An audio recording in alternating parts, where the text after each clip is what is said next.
Pixar's first film, Toy Story, did not need an evil sorceress, pirates, sea witch, or wicked stepmother to act as the antagonist, but rather a toy destroying bully named Sid. One of the worst one of the worst nightmares for a toy. Sid gets a thrill out of blowing up toys and turning those he has into mismatched mutants. Among his victims is a combat Carl who is blown to smithereens by a stick of dynamite, and Buzz Lightyear is strapped to a miniature rocket. We've all known kids and adults like Sid at one time or another, and it's certainly not difficult to see why the character is so feared by Woody, Buzz, and the rest of Andy's toys. The most disturbing thing is that Sid's mother does not really seem bothered that her son has got his hands on dynamite and an exploding rocket. Granted, there's a chance maybe she didn't know, but again, that just goes to show how absent she is. Clearly she doesn't really pay that much attention to her own son or children for that matter. And unfortunately, this is a common occurrence in real life when it comes to parents with their children. A lot of kids tend to act out due to all this stuff too. So it just happens to be an example of that. Like we don't even see we barely even see the dad in this movie. He's there, but like barely. Like in a blink fast and you'll miss it type of moment.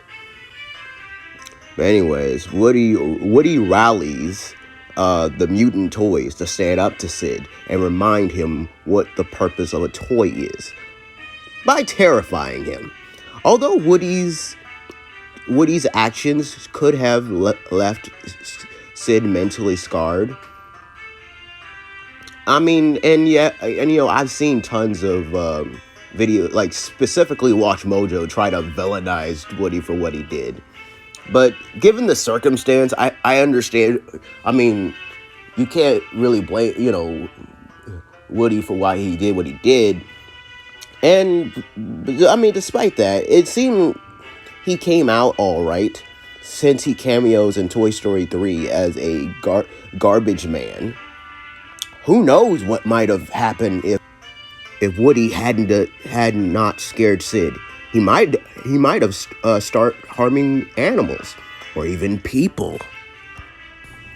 And yes, it is true that he didn't know. It's not like he knew that the toys were actually alive prior to that moment.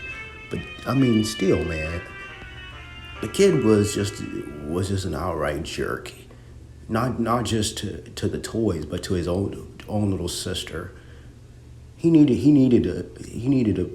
some attitude adjustment, if you ask me. Anyways.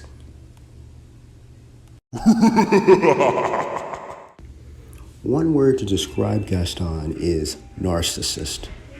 Beauty and the Beast turns the convention of hideous villains on its head by making the handsome hunter Gaston its antagonist. However, as the movie proves, sometimes beauty is only skin deep, as Gaston turns out to be a blackmailing, cowardly bully. He's a handsome yet thoroughly reprehensible figure who sets his sights on the film's heroine, Belle, although she sees right through his charming exterior and rightly refuses to have anything to do with him.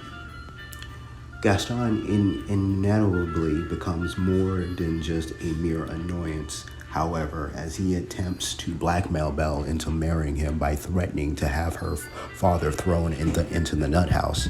This is to say nothing of Gaston's ongoing efforts at killing Beast, with the accomplished hunter's cowardice exemplified by his decision to gather an angry mob prior to his confrontation with Belle's Beau. After Beast spares his life, Gaston turns right around and stabs his unsuspecting opponent in the back. Harsh. Yeah, real mature there, Frenchie. Cruella de Vil is certainly one of the most outwardly sinister characters within Disney's list of villains, as the Railton millionaire's smarmy demeanor is reflected in everything from her choice of clothing to her repellent smoking habit to her scowling automobile. Her name has cruel and devil in it. How could you doubt she'd be on this list? Let's face it, Cruella's incredibly creepy. Just think about it. The woman was going to skin a bunch of Dalmatian puppies to make a coat. You really can't get much more evil than that. This fur-loving woman is a danger to all animals. PETA be on high alert when it comes to this woman. She will do whatever it takes to get her hands on the Dalmatians. Anyone who kills cute little puppies to make coats is evil in my books. A quote like this, how could she not be on this list? I quote, poison them, drown them, bash them on the head. Got any chloroform? End quote. Hopper is one of the most effective Disney villains. He knows that he is frightening to the ants, and he makes the most out of that. He puts his henchmen to good use, but he's not afraid to do some dirty work himself. Kevin Spacey did some amazing voice work here. The character comes across as cunning and completely merciless. Hopper is the ultimate intimidator, and he deserves his place in the pantheon of great Disney villains. In addition to being menacing and vicious, Hopper has one of the most interesting character developments of Pixar villains. In the beginning, we are introduced to Hopper from the point of view of the ants, and the audience is almost as afraid of him as they are. He seems very confident of his power and is hell-bent on oppressing the ants. He comes across as being mean just for the pleasure of it, but later on in the movie, we discover that the real reason he keeps such an oppressive grip on the ants is because he knows that they can beat him. We find out that is the reason why he's so vicious, and that makes us hate him even more. And because of that crucial character discovery, it enhances the final confrontation between the ants and the grasshoppers that much more compelling.